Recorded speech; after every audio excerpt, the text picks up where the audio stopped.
because very strongly how we use and set up our resources for future semesters. So, okay, let's talk A&P though, shall we?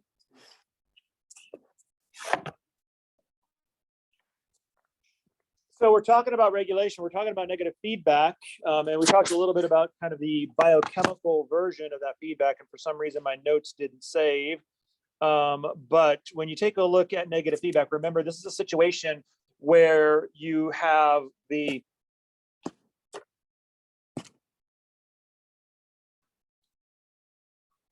PowerPoint's freezing.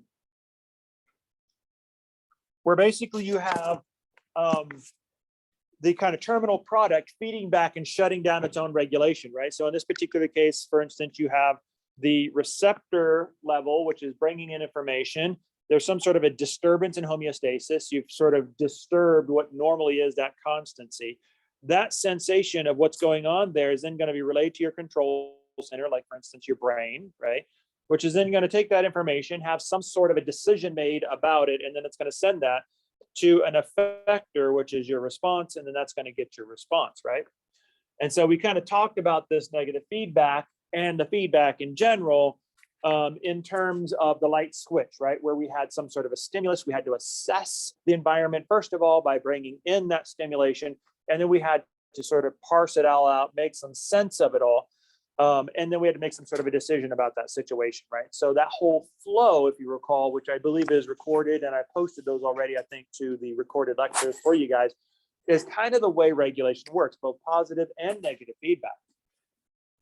And so this is a good example of a real life kind of a negative feedback situation. So basically, in this particular case, you're looking at body temperature.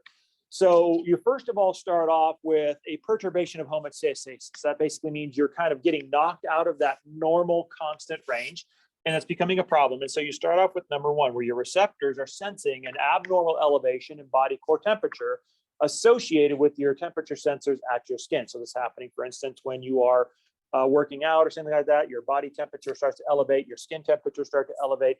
And so you pick all that reception up. Then the next thing that happens is those receptors are going to send that information to your integrator, right? Your control center, which in this case is in your brain, specifically your hypothalamus, which is your thermostat. And this is the one that's going to be making all this. So it's bringing in all the stimulation. And then as it brings in all the stimulation, it's got to basically make some sense out of it, got to make some sort of a decision about what you want to do about all this information that's coming in. And then what's going to happen is you're going to send out some signals to the effectors. In this particular case, you're going to send it out to your sweat glands. Okay. You're going to send it out to your sweat glands. So they're getting the signal from your brain. And then, of course, you're going to start sweating. And then ultimately what's going to happen is it's going to cool you off, right? So all that heat is going to basically get bundled up into your sweat. It's going to evaporate off of your skin, and then that's going to cool you down. So you're leaving, the heat is exiting your body. Then hopefully, if everything works out, your body temperature will basically stay relatively or come back down into homeostatic range, and then everything will pause. Are apparently not agreeing with. So then basically this should bring it all back down to your set point, in this case, your homeostatic norm, right? This is the end of your negative. So this is basically is the end of your original response, right? Your upstart response, which sometimes can be positive feedback, right? So you kind of have a little bit of a sensation that's going to kick your response into hyperdrive, which allows you to kind of do that exponential curve that we talked about last time, right? So you can get quick response in very short periods of time. Then you link that to a negative control. So you have a very, very strong response, but guess what? Your response is too much. The job is done. You got to back it off, right? That's when your negative feedback starts to kick in. So then once you start to sense that your temperatures are now back in adjustment, like for instance, when you sit down to cool off, then what happens is your sensation feeds back in a negative way to then send signals to the brain. Hey, listen, guess what? You're cooling off now. So guess what? All that stuff that like made you sweat, you need to shut all that down. So then your control center sends out a different signal in your sweat glands, which is basically, okay, guys, stop sweating because you're already cooled off. Don't lose any more heat, because if you do, then you're going to start dropping your core body temperature, and that's a bad thing. Okay. So why is it considered, what's the difference between a negative feedback and a positive feedback? You're saying that elevating body temperature is considered a negative feedback? No. Elevating the body temperature. So the body temperature gets elevated regardless of what's happening. So the feedback is actually in response to getting that body temperature back under homeostatic control, so it doesn't spin out of control. Basically, it keeps you from overheating, right? So the actual increase in body temperature is something that just normally happens because in this particular case, you're playing tennis, right? So you're playing tennis, your muscles are contracting, they're working, everything, your blood is pumping, your vessels are dilating. And so you're putting a lot of excess heat into your system, and that is radiating off of your skin. It's increasing your core body temperature. The thing is, you have to cool down, because if you don't, it's going to raise your core body temperature, which is going to be like a fever. Okay? It's going to start shutting you down, and it's going to cause problems. So that is basically where you have what's kind of like more of like a positive control, because the idea is your response is, we need to shut this down. We need to shut this body heat increase down, because if we don't, then we're heading into troubled waters, right? And so that is basically where the positive feedback piece comes in. So you're basically trying to increase some sort of a response. In this case, sweating. Okay. But once you cool off, then you no longer need sweating, because you've already achieved your task. So then you need to shut it all off. That's where the negative feedback comes in. So the stimuli then that are coming in are now reading differently. If the receptors are saying, you know what, you're cooled off now, you're nice and cool, so brain, stop sweating. So then you basically send a negative response, which basically is like a shut off response that tells the brain to tell the sweat glands to stop. Make sense? So really, the heat is the ultimate outcome. It's how you're changing the body heat and getting rid of it and regulating it is where these regulation loops come in. Okay. So this is just kind of like an alternative way of looking at it. Basically the same idea, only with a little bit more nervousness in there. So you can see here, you start off in the same place where you get a perturbation from homeostasis. So in this case, you have increasing body temperature, which goes to your brain, which then tells your sweat glands to start sweating, release the heat. That'll bring your temperature back down. So you can see the homeostatic deflection now as it starts to go back down into troughing. And then once it does that, you've restored your homeostasis because you maintain your homeostatic range. And at that point, you shut it all off. And that's what this part is here. That's what the red part is here. So in this case, this is going to be the negative response. So you're shutting down the sweat glands, you're shutting down your muscles, you're shutting down your blood vessels, dilating, because you don't want to lose any more heat. You've already lost it. You're done. You're cooled off. Don't lose any more heat. So your body's constantly toggling back and forth between shedding heat when you're overheating and retaining heat when you're fine. Okay. As a matter of fact, the reason why I like this one is because this is the response for increasing body temp. So your sweat response, right? That's the one we just looked at. This one is your response for decreasing body temp. Different approach, only in this case, as you start to trough, so you can see it's troughing down here, then you're going to get a different set of reception in here, right? Different sensation coming in here. Now, instead of like your body temperature is going up, now the message is your body temperature is going down. So you're cold, right? And so that's going to send a message then to the effectors, which are your muscles, your blood vessels, and of course, your skin. You're going to shut down your sweat glands. You don't want to shed any excess heat, right? Shut those things down. You don't sweat when you're cold. The other thing is you're going to constrict your blood vessels typically because you don't want the heat to be lost through your skin. Okay. And of course, there's variations of that. But the other big one is this one, the muscular thing. You know what you do with your muscles when you're cold? Yeah, you shiver. Why?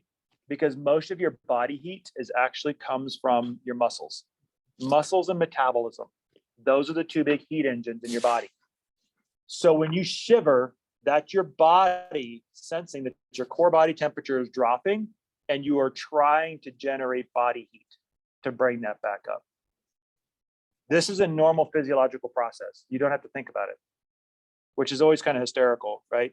Because I always love watching, like, especially cold weather fans, Bills fans, right? Because everybody knows the Buffalo's notorious for weather, right? I mean, it's terrible. And then you see some naked dude, half naked in the stands, right? He's just got nothing but body paint on him. And it's like, what do you say, minus 60, right? It's like to build a fire weather. So you can see people dying in the stands as they come in. You just kind of step over the bodies and you just kind of root for the Bills, maybe take their fan gear. It's like, you're not going to need that anymore. Just take your hat. And it's a little gruesome, but hey, you know what? If you're a Bills fan, you've been waiting a long time for a team like this to be in the playoffs and to be dangerous. So, hey, you're going to do it. But here's funny, right? This is kind of funny, right? Because guys do this all the time. I mean, guys are so hysterical. You know, they'll basically tell you things like, you know, you need to man up.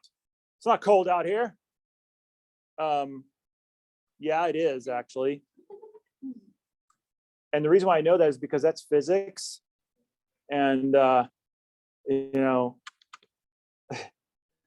and what always cracks me up is, you know, you start shivering and they're like, come on, dude, be a man, right? It's not cold out here. It's like, so this is like a normal physiological process. This is my body telling me that my core body temperature is crashing. And guess what? You're going to die too.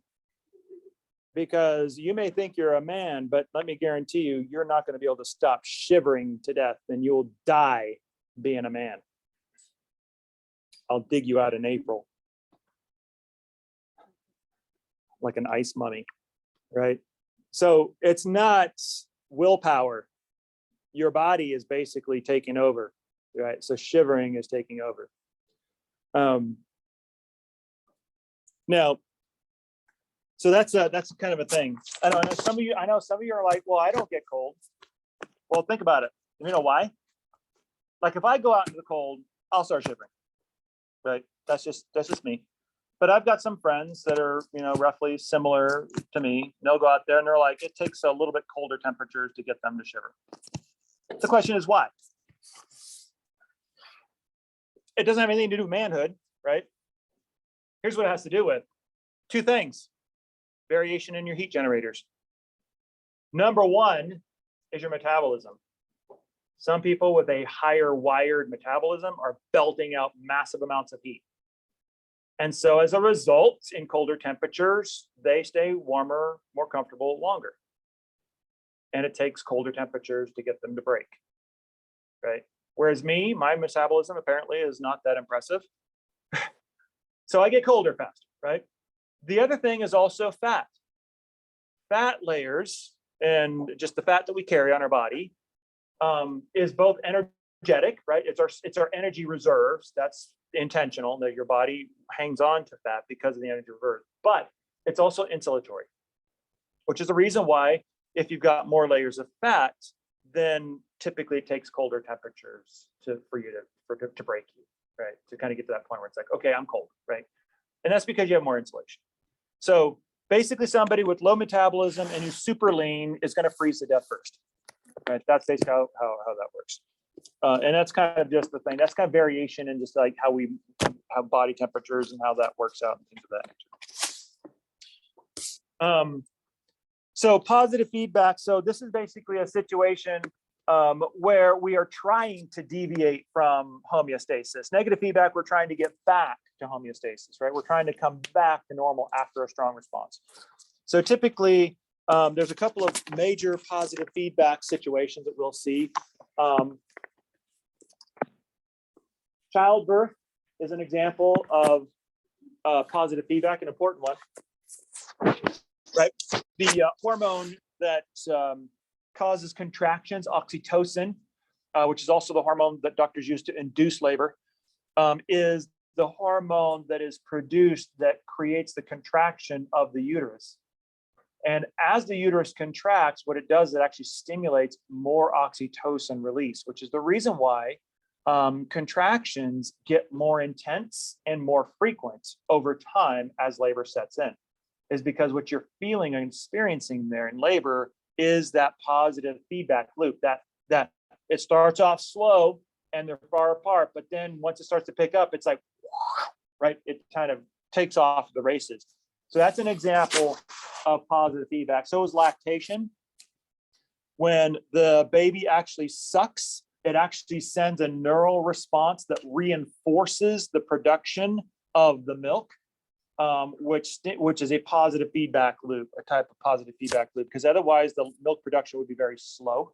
And not only that, but this ropes it into a sense of demand. The idea is the more that the baby is nursing, then the more milk is required. So it's like a supply demand sort of a thing. So it's a way to positively communicate to the mother's body that you're actively nursing and the baby is very hungry. And so it allows her to be able to make more milk to be able to nurse the baby. Blood clotting is another one where your clotting actually happens very slowly at first, but then picks up with extreme rapidness as it basically clots a particular injury. So blood clotting starts slow and really picks up quickly. It's exponential in nature. These all have this classic exponential kind of starts off slow and then has that really fast finish. Okay, that's typical of a positive feedback loop. So those are good ones. These are happy ones. Right? However, there are not so happy ones.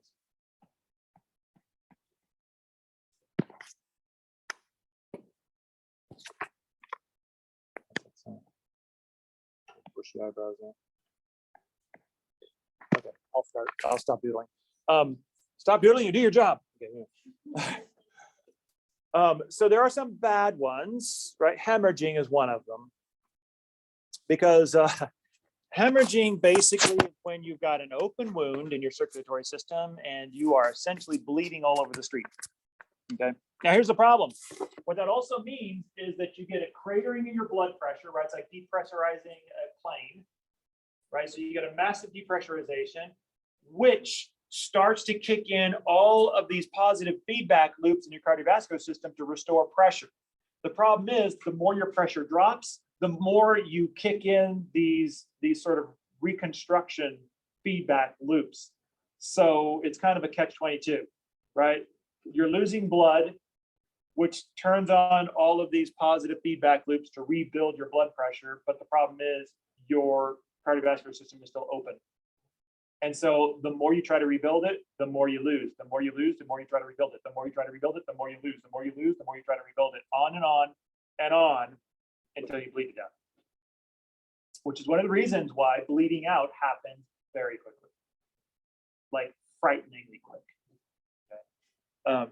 So that's kind of a negative thing. Now it's a positive thing when it's normal, but this is a situation obviously where it's not normal because you've got a big gaping hole in your cardiovascular system that you're not supposed to have. Okay. That's the reason why you apply a tourniquet, right? Is because the idea is like, yeah, you know what? You might lose your leg, but guess what? You got another one. This is the only way you're going to stop this catch-22 is you have to close the hole by any means necessary. Then your cardiovascular system can then rebuild the pressure and you may survive. And my guess is you'd probably rather go through life with one less leg than to not go through life at all. I don't know. Different people are different. Okay, that makes sense. So this is kind of like the childbirth one. So here you can see in this particular case, you've got some oxytocin coming in. So you have contraction, some sensation of the uterus that's first coming on. Notice how everything always starts with sensation. You always sense things first. It goes to the brain, to the pituitary in particular, which stimulates it to release oxytocin, which will then go and stimulate the contraction of the uterus. And once the uterus contracts, then that's going to be signaling back to the brain, reinforcing. So here you can see your normal route to the brain, but then you've got this reinforcement associated with the stretch and the contortions of the uterus that is adding to that signal that's upregulating the oxytocin signal. So you start off with a slow amount of oxytocin coming out, but then as you get that reinforcement from the uterine contraction, then it upregulates it, and then you start to get this massive wave of oxytocin coming out, which then causes the contraction to the point where you can essentially eliminate the baby.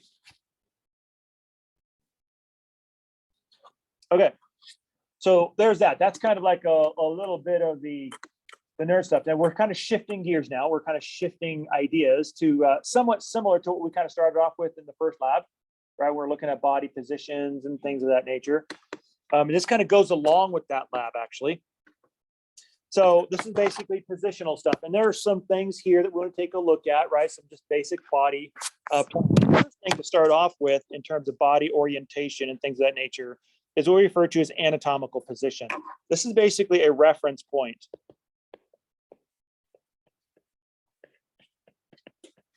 This is a reference position. So basically when we say anatomical position, and unless we're otherwise told, it is always assumed that we're basically working with anatomical position, is it is essentially the body that is on your back, facing up with your palms out like this. Your thumbs are sticking out to the side. That's anatomical position. And that's always your reference point. So unless you're otherwise told, always assume that that's what we're talking about. Now, from that position, then we can start going through all of the different body positions and things of that nature, right? So for instance, let's start off with the obvious, right? So we're laying down now. Our face is pointing up. So we're laying on our back. That basically is what's referred to as a supine position. Okay, so if you were to roll over on your stomach with your face down, that is the prone position. Oftentimes in imaging, you need to know these, because if you have a patient who's laying down, they need to know how you need them to orient. So you say, you lay them down in the prone position. Now, it's not that your patients are going to know what the prone position is, but their doctors are expecting you to know what the prone position is. So they need the patients in a prone position so they can get the right angle on what they need to see. Okay. Knowing then, of course, that prone means you're on your face. Okay. So you're feeling face down. In terms of directional terms, one of the things you need to be careful of in directional terms is, remember, we are bipedal or bipedal. Okay, that means we're on two legs. So for us, orientation is a little bit different than, say, for instance, a dog, which is a quadruped. Okay, so for us, when we're looking at our head or upward, then we use the term superior, inferior. So superior means above, inferior means below. Oftentimes, those will be synonymous with, and you usually see this less often, is cephalic and caudal. So cephalic and caudal, cephalic for cephalus, head, caudal is your tail. So oftentimes in a quadruped, in a dog, you won't see superior, inferior, you'll see cranial caudal. So for a dog, a nerve that's up in its neck is more caudal or more cephalic than, say, for instance, a nerve that's down by its tail, which is going to be more caudal. Okay. So if cephalic and caudal tends to be for dogs and pets and quadrupeds and things of that nature. Superior, inferior, typically for us. There's also another term, medial and lateral. So medial basically is referring to the midline. So going straight down your body is symmetrically oriented, right? So it's like a mirror image of each other. So if you cut yourself right down the center line of symmetry, that is the midline. And anything close to the midline is referred to as medial. As it gets away from the midline, it is referred to as lateral. Okay, so things that are on the edge of your body are more lateral to things that are in closer to the midline. And so you'll see that terminology a lot, actually, through AMP, medial and lateral. The other one is proximal distal. Now, this is one that really throws you guys, and it sometimes confuses you guys, right? Because they're terms that we don't necessarily use all the time. And not only that, but they seem like they're also relative. So proximal, proximity, means closeness or nearness. Distal or distance means you're far away. But the question is this, proximal or distal to what? There's got to be a reference point, right? Unless otherwise told, usually you're proximal or distal to your midline, okay, your core. That's usually what you're talking about. So that is to say that the closer a structure is to the midline or the core of your body, the more proximal it is to the midline, okay? The further away it is, the more distal it is. However, you can use proximal and distal relative to a completely different reference point. The important thing is to understand distal and proximal correctly. You have to first of all define what your reference point is. That make sense?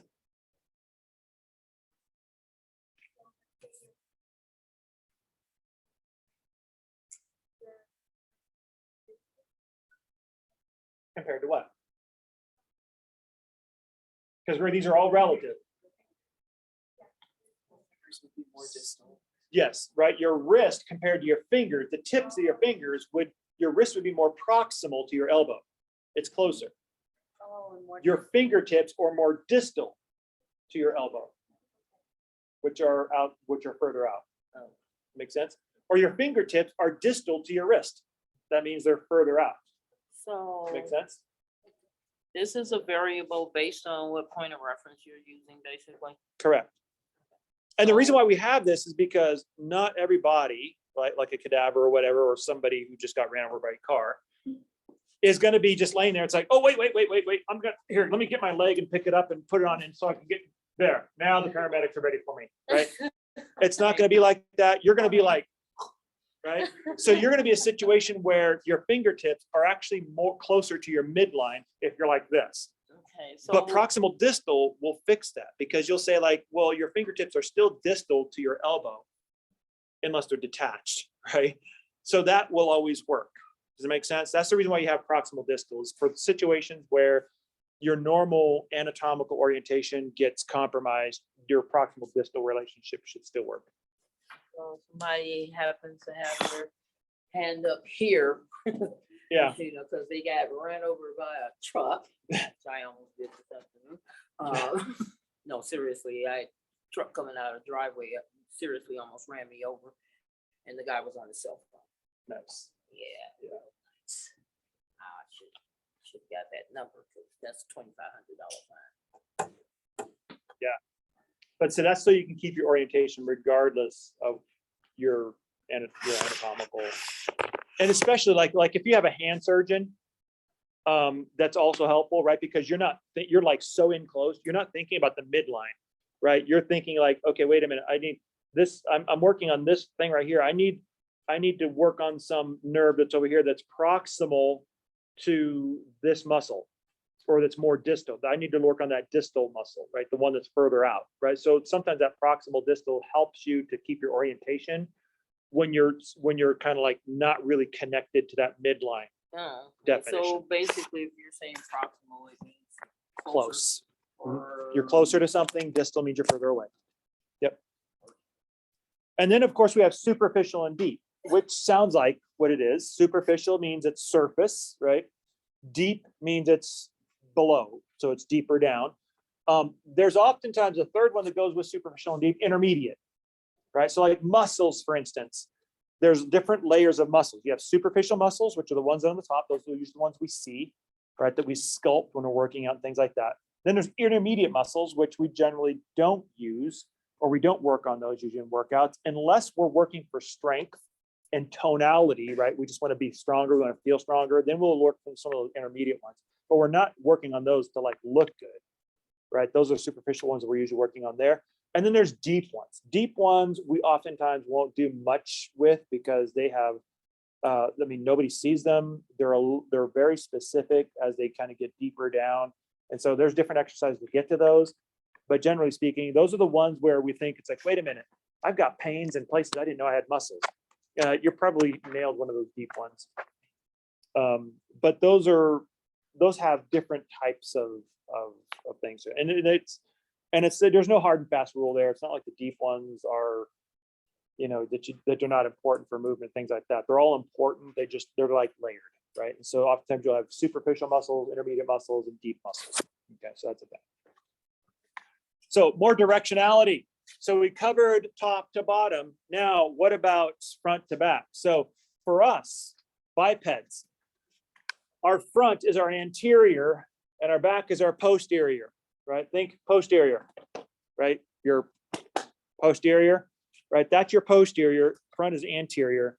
Now, if you're a quadruped, for all you vet techs, then since you're on your all fours, your anterior is this way, right? So it's cephalic.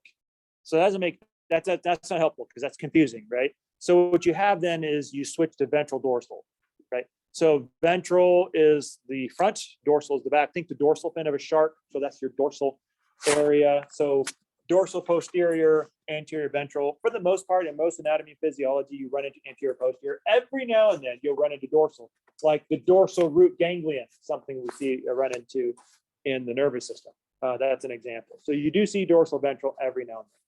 Wow, here's a nice list. Okay, ready? Keep breathing.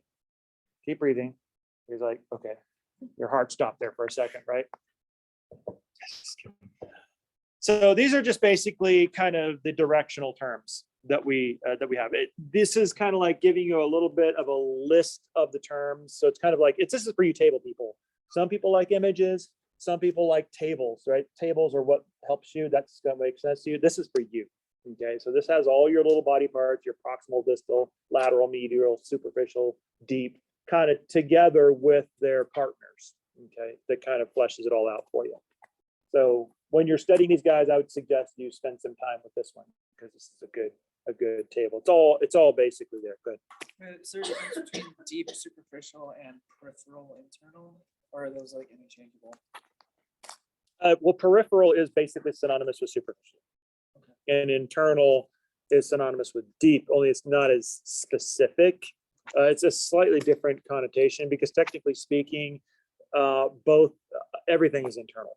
And so peripheral and internal only works really if you have like just one layer, right? So for instance, you wouldn't use internal with muscles because they're all internal, right? So it's more like a specific thing, like layers of skin or something. Yeah, and all peripheral means, and we do run into those terminologies. So all peripheral basically means is there's a couple of layers.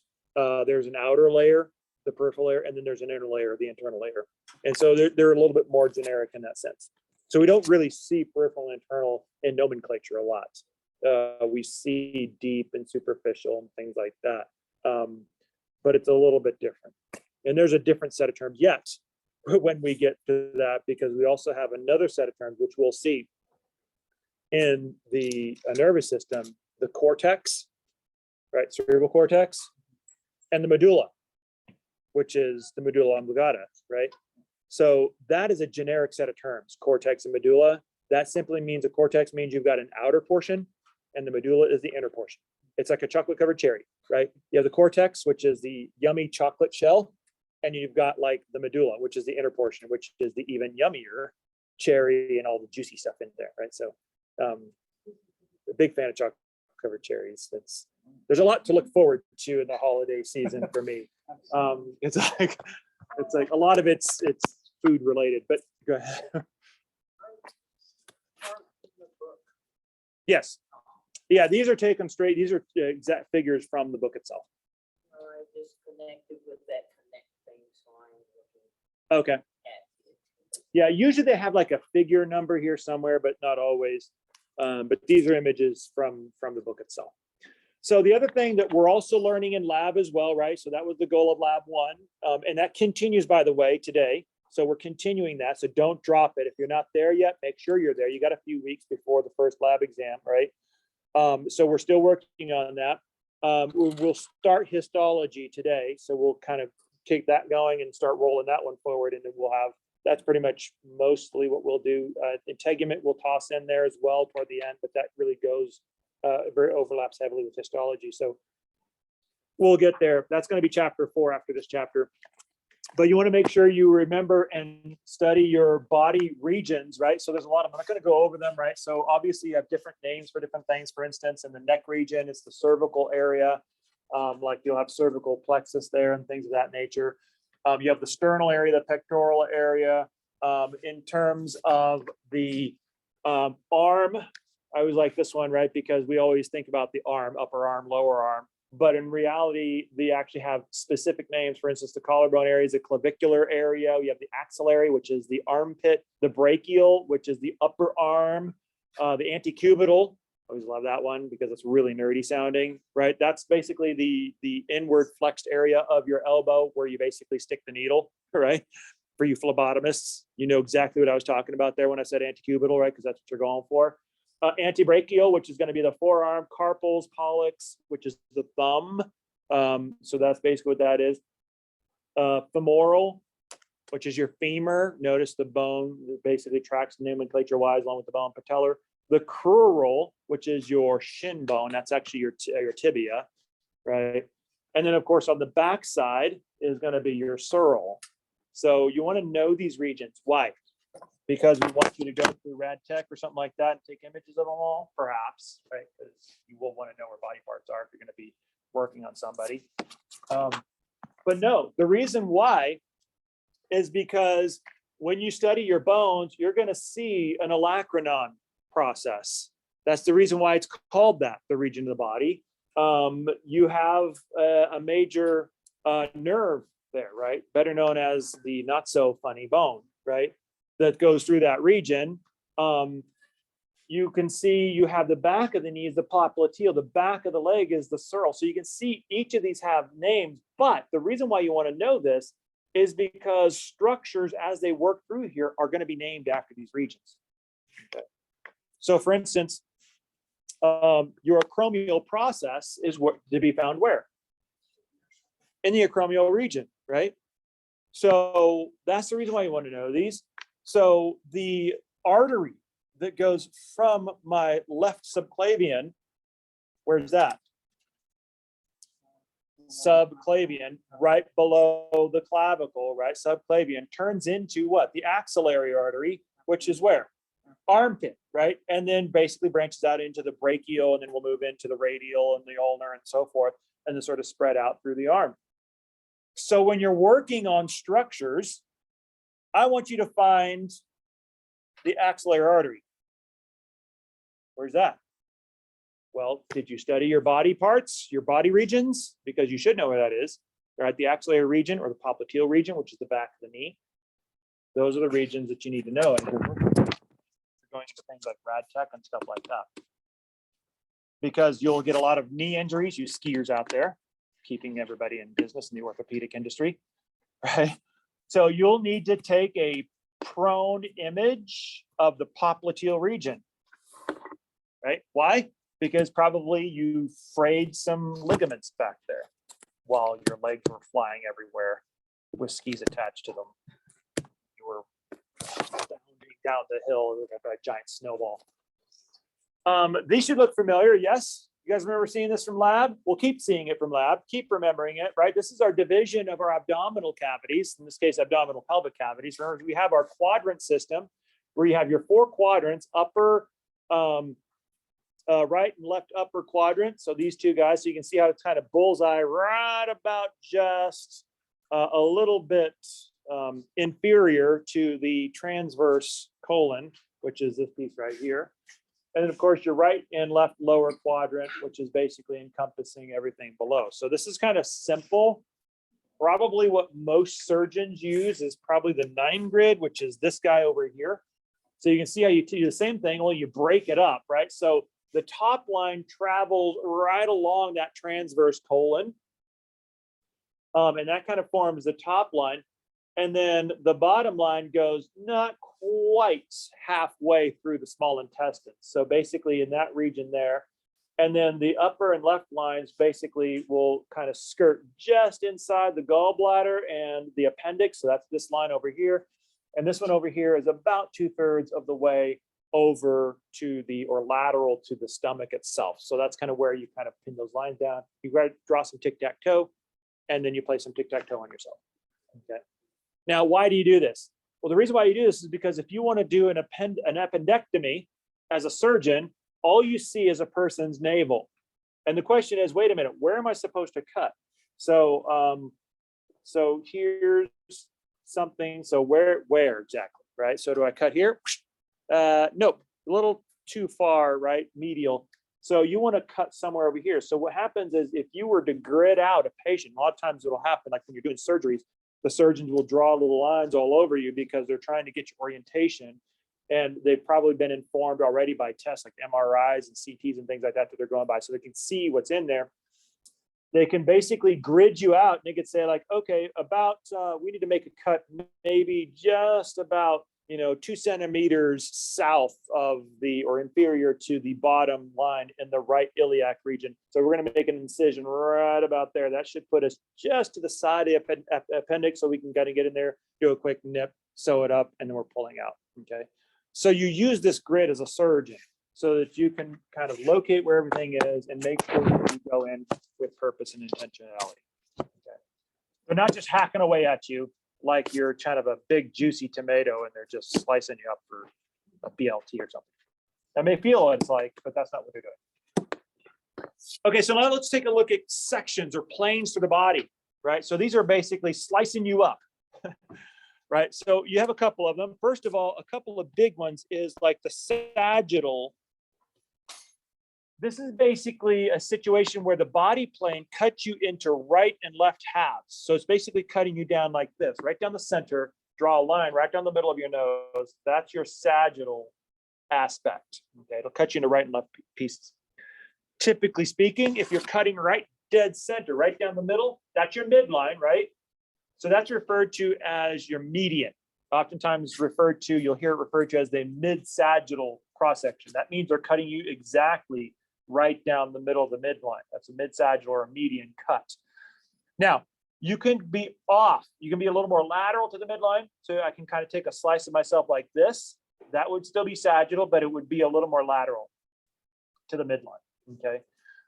So the other one is going to be the frontal or coronal. This is one that basically cuts you into front and back, so anterior, posterior. This one basically will cut you like this.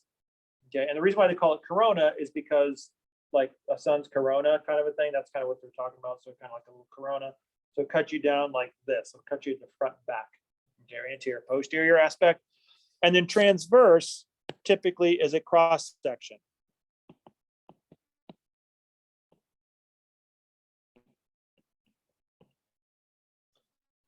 So this will basically kind of cut you into top and bottom, essentially. And then, so that's your transverse, superior and inferior aspects. And then the last one is oblique. This is a diagonal.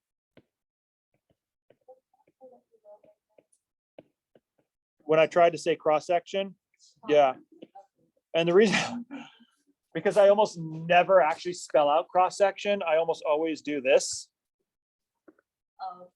So it's like one of those things where you abbreviate it so much that you like forget to actually like what it actually meant in the first place, or like how to spell it. It's like one of those.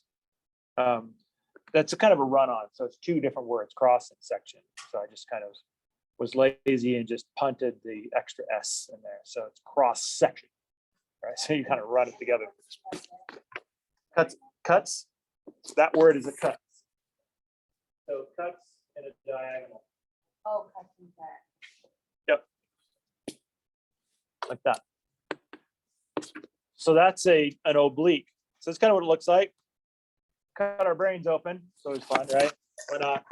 So this is an example right here of a transverse section. So you can see you're basically cutting it into superior, inferior type of direction. Oftentimes, this is the view that you have when you take like an MRI of the brain or a CT. They kind of go from the top down. So they're taking these transverse sections and they're kind of layering them together. The coronal section or the frontal section is when you're basically cutting yourself into front and back. When you do this with the brain and with the face, it's really cool. These coronal sections of the brain are really creepy looking, but they're really cool because you can see some really nice structure in the brain that you otherwise can't see with other cross sections. And then of course the sagittal is basically taking and kind of going straight down the midline, kind of just like cutting in half. So here's like half the brain looking at it from the side. So these are your main ones. So these are the big three. And then, of course, your oblique and your transverse we have here. So basically, there's a couple of other types of ways of looking at this, right? So when you're taking a look at cuts, we have two. We have transverse. We already met transverse. We already met oblique, right? So transverse is typically typified by a 90-degree angle.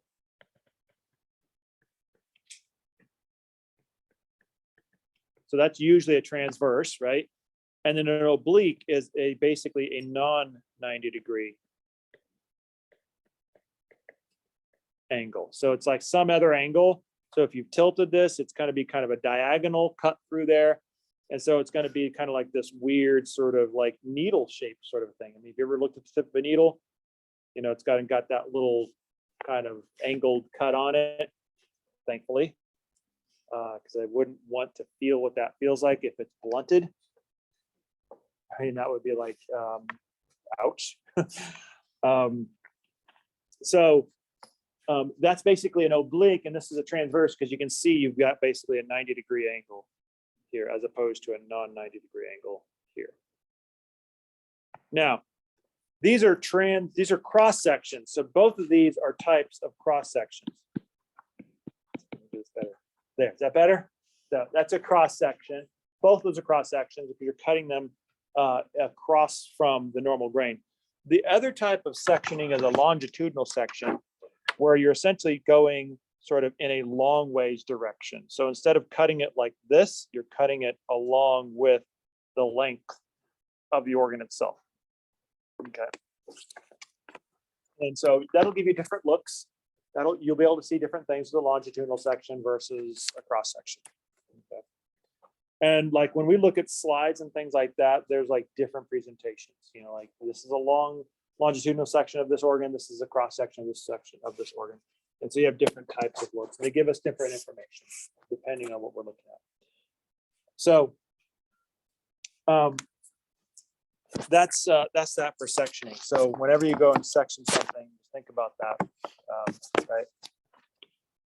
So let's take a look at cavities. So we're going to be taking a look at the body cavities. And so there's a couple of major cavities in your body. And for the most part, you spend most of your time on the cavities and the organs in the cavities in AMP2. But we want to kind of introduce them first now so that you guys can unpack them a little bit later.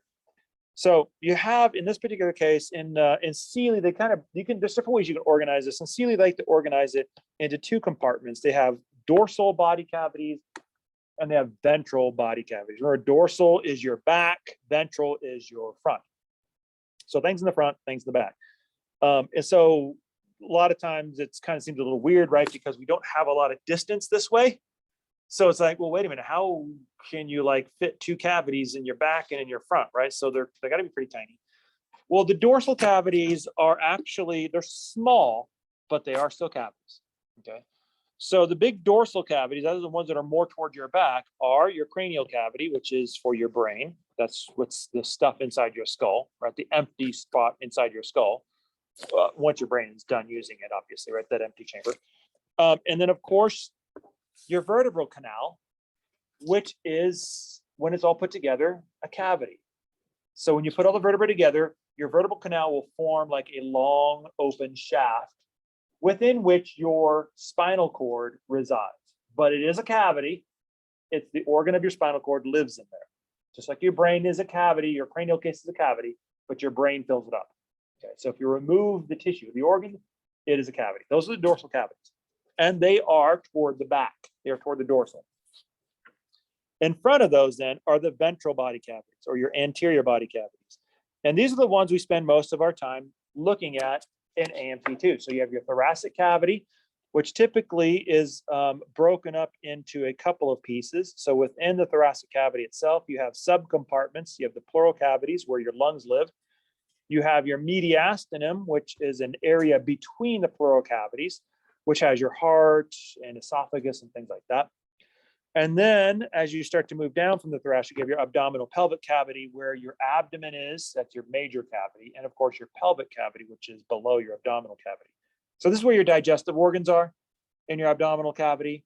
In your pelvic cavity, this is where your reproductive organs are and your elimination organs. So like your bladder, your rectum, your reproductive organs typically are protected in your pelvic cavity. Okay.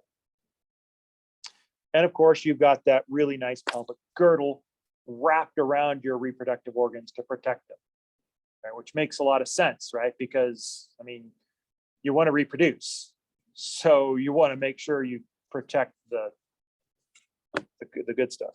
I mean, the stuff that we need in order to propagate the species. Right? So that's kind of what it looks like. So here's what we have. So here's our,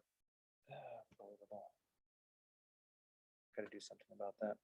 So here are our dorsal cavities. You can see the cranial cavity is toward the back. So is the spinal column toward the back. The thoracic cavity, which you can see here, is toward the front. So is the abdominal cavity, and of course the pelvic cavity. Okay, those are all toward the front. When you turn yourself around, that is the anterior view. That means I'm facing you. This is what it looks like. And this is really cool because it really shows you what the thoracic cavity looks like. So here you can see the pleural cavities. This is basically where your lungs, your right and left lung lives, right in here. Your mediastinum, which is this large central region, is actually broken up into two sections. You have your upper mediastinum,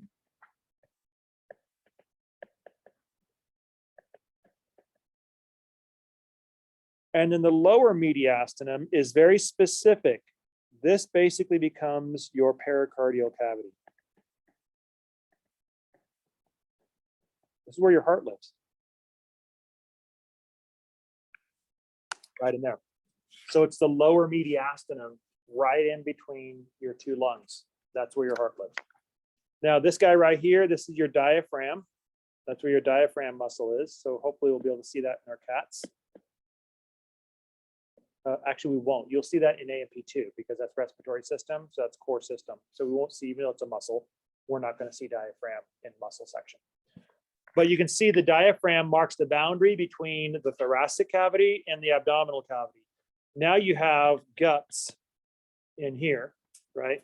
So that's all your digestive system, your stomach, your liver, pancreas, small and large intestines, things like that, kidneys.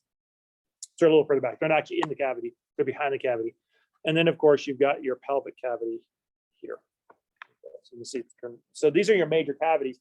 And this is a big deal, right? Because this is where all of our main systems actually reside. Okay, and this is one of the reasons by if you get attacked by something like head on, one of your instinctual responses is to do what? You cover yourself. Why? Because this is where all your main organs are. Right? These are where all your kill shots are. Basically. Yeah. So you want to protect that instinctively. You don't even have to think about that one, right? It's automatic. That's because you're wired to protect yourself and survive. So once now we have the cavities laid out, because we have to talk about cavities before we can talk about serous membranes. And serous membranes actually goes somewhere because it's a tissue type, one of the tissue types we're going to cover in chapter 4. Okay. Now, serous membranes are something that you're going to actually unpack a lot more in AMP2. But I want to talk about their structure because they're really important. They are a tissue type that we'll talk about in chapter 4, but they have a very common structure. Now, what a serous membrane does, there's several different membranes. There's actually about 4 different membranes that we have in AMP. Serous is one of them. But what a serous membrane is essentially a covering or a lining associated with your organs and your cavities. And so typically when you take a look at a serous membrane, creating a serous membrane is a lot like putting your fist into a balloon. So if you put your fist into a balloon, right, what happens is the fist will make contact with the membrane of the balloon first, right? That membrane, as you're pushing in, will cover your fist, right? And then it'll kind of envelop your fist. Now, what's happening there? Well, what's happening there is around your fist, you've got a liner of the balloon that's in contact with your hand. This is what we refer to as the visceral layer of the serous membrane system. Visceral for viscera for organs. It's the layer that covers the organs. Now, after that is going to be an open space, a cavity, which, just like with the balloon, is a little open space in there, right? There's some air in there. And then you have the outer layer, this layer here, right there, which is what we refer to as the parietal layer.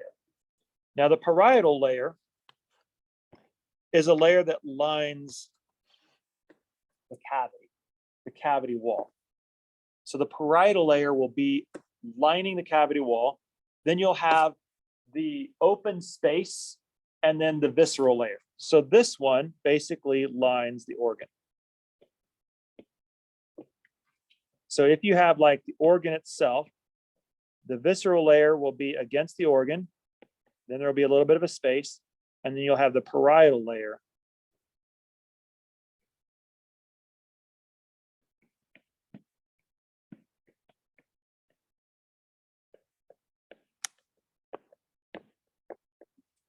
And that parietal layer will be right up against and coating the cavity wall.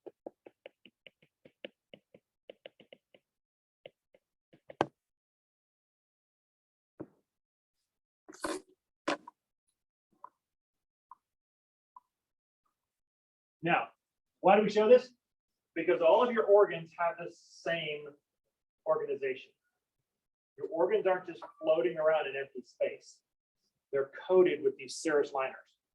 So your lungs have a serous liner where there is a visceral layer that's surrounding and touching the lungs, and then there's a little space there, and then there's a parietal layer that's in contact with the pleural cavity wall. Your heart has the same thing. It's got a visceral liner, it's got a little pericardial space there, and then it's got the parietal layer attached to that little pericardial cavity, that lower mediastinum area that's attached to the wall. Your abdominal organs, same thing. They have a visceral layer, a liner that covers them. There's a space, a lot of space in this case. The cavity's big in the abdominal system, but then there is a layer that covers the cavity wall.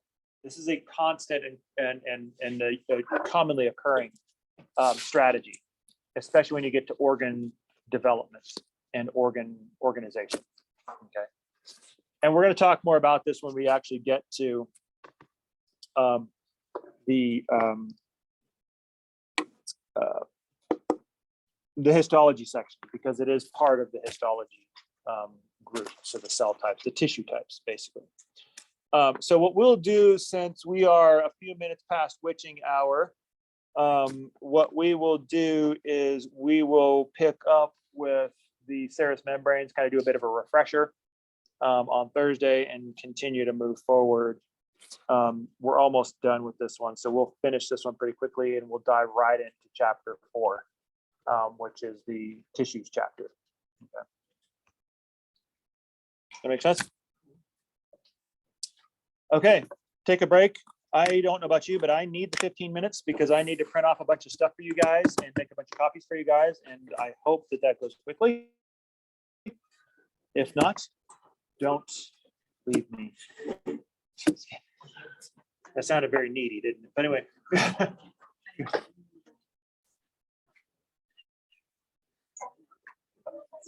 Okay, that's fine.